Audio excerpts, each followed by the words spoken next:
infantiles. Es primero ESO C.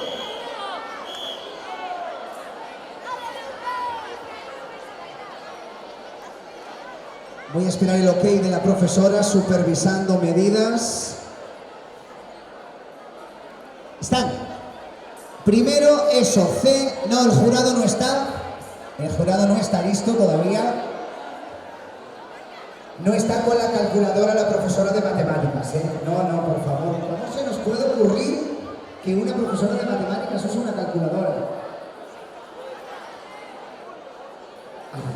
Ya le dio el resultado, ¿no? De la tabla.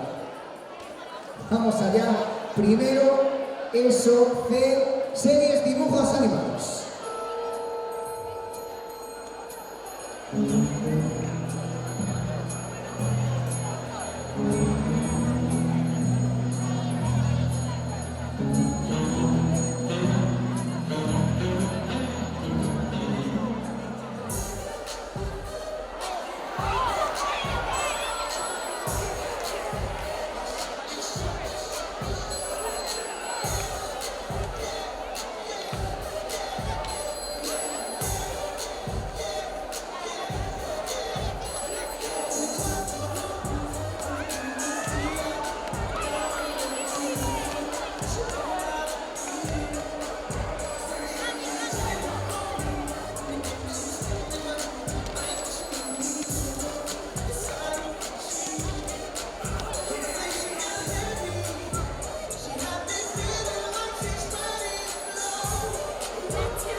Siempre que